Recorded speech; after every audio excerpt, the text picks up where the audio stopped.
একসময় ইউরোপ ছিল বিশ্বশক্তির উদাহরণ, ন্যাটোর দম্ভের প্রতীক। কিন্তু আজ দৃশ্যটা যেন একেবারে উল্টে গেছে।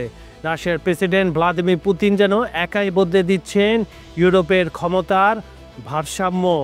যুদ্ধের ময়দানে, জ্বালানির বাজারে কিংবা কূটনীতিক আলোচনায় যেখানেই হাত রাখছেন, ইউরোপ যেন সেখানে একে একে হার মানছে। Let's start this party!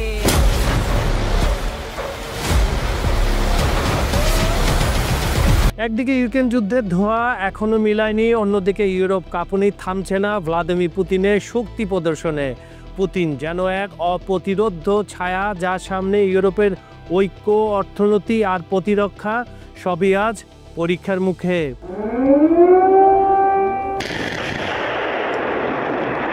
С днем Великой Победы!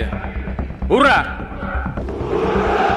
স্বাগত জানাচ্ছি আপনাদের খবর সংযোগের বিহাইন্ড দ্য সিনের আজকের পর্বে। আজ আমরা ঢুকে পড়ব এক বিশ্ব রাজনীতির জটিল গোলক ধাঁধায়, যেখানে এক ব্যক্তির নামই যেন হয়ে উঠেছে ইউরোপ, আমেরিকা আর ন্যাটোর দুঃস্বপ্ন।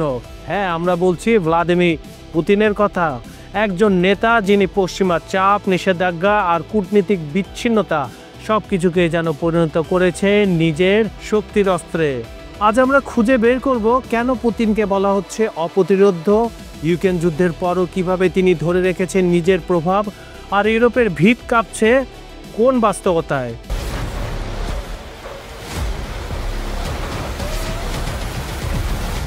এক ইউরোপের সামরিক বিশ্লেষক সম্প্রতি বলেছিলেন, আমরা পুতিনকে থামাতে চাই, কিন্তু আমাদের রাজনৈতিক ঐক্য আর অর্থনৈতিক শক্তি দুটাই ভেঙে গেছে। ইউক্রেনের ৩.৫ বছরের দীর্ঘযুদ্ধ এখন ইউরোপের ক্লান্তির প্রতীক। শুরুতে ইউরোপের নেতারা একে গণতন্ত্রের রক্ষার যুদ্ধ বলে ঘোষণা করেছিলেন, কিন্তু সময়ের সঙ্গে সঙ্গে অর্থনৈতিক চাপ, আভ্যন্তরীণ রাজনৈতিক সংকট এবং সামরিক ক্লান্তি তাদের একেবারে দমিয়ে দিয়েছে। পুতিনের সেনারা ধীরে কিন্তু স্থিরভাবে এগিয়ে যাচ্ছে। এদিকে ইউরোপ আজও নির্ভর করছে ব্যয়বহুল আমদানির উপর। গ্যাসের দাম বেড়েছে ৩ গুণ, শিল্প কারখানাগুলো বন্ধ হচ্ছে। জার্মানি ও ইতালির অর্থনীতি টালমাটাল করছে।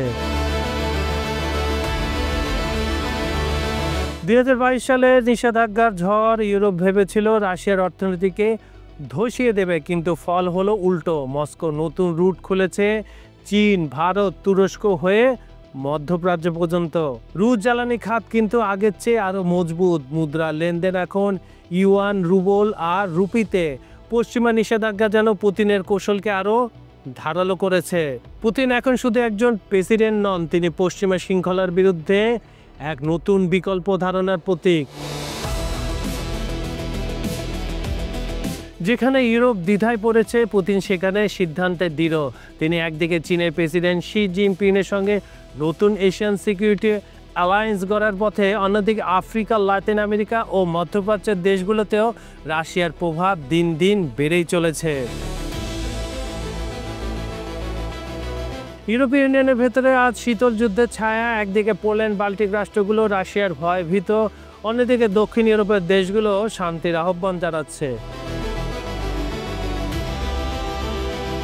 ২০২৫ সালে পুতিন যা করেছেন তা কেবল ইউরোপ নয়, গোটা বিশ্বের ক্ষমতার মানচিত্র বদলে দিয়েছে। তিনি দেখিয়েছেন পশ্চিমা নিষেধাজ্ঞা, প্রচার যুদ্ধ বা তথ্যযুদ্ধেও এক রাষ্ট্র টিকে থাকতে পারে যদি তার রাজনৈতিক ইচ্ছা অটল থাকে। এখন $মিলিয়ন প্রশ্ন, এই যুদ্ধে কে আসলে জয়ী হলো? রাশিয়া হয়তো পুরো ইউক্রেন দখল করতে পারবে না, কিন্তু পুতিন জিতে গেছেন মনস্তান্ত্রিক যুদ্ধে। ইউরোপ এখন আর আত্মবিশ্বাসী নয়, আমেরিকা ব্যস্ত অভ্যন্তরীণ রাজনীতিতে। ইউরোপের মাথায় পুতিনের ছায়া আরও দীর্ঘ হচ্ছে। এই ছায়াই হয়তো আগামী দশকের নতুন বিশ্ব রাজনীতির ছায়াচিত্র। অপ্রতিরোধ্য পুতিন শুধু ইউরোপের কৌশলগত পরাজয়ের কারণ নয়, বরং তিনি সেই আয়না যেখানে পশ্চিমা আজ নিজের দুর্বলতা দেখতে পাচ্ছে। ৩ বছরের এক অনবরত লড়াই শেষে বাস্তবতা একটাই, ইউরোপের কূটনৈতিক দম্ভ আজ ভেঙে পড়েছে মস্কোর ইস্পাত ইচ্ছার সামনে, আর যেখানে নেতৃত্ব দিচ্ছেন ভ্লাদিমির পুতিন। সুপ্রিয় দর্শক, বিহাইন্ড দ্য সিনের আজকের অনুষ্ঠানটি আপনাদের কেমন লেগেছে আমাদের অবশ্যই কমেন্টে জানাবেন। আমাদের ভিডিওগুলো লাইক, কমেন্টে শেয়ার করবেন। আমাদের চ্যানেলটি সাবস্ক্রাইব করে রাখুন। আগামীকাল আবার দেখা হবে নতুন কোনো দেশ, নতুন কোনো মহাদেশ, নতুন কোনো পরাশক্তি, নতুন কোনো ব্যক্তিত্বকে নিয়ে। এতক্ষণ আপনাদের সঙ্গে ছিলাম আমি কাজল হায়দার। আজ এখানে বিদায় নিচ্ছি। ধন্যবাদ সবাইকে।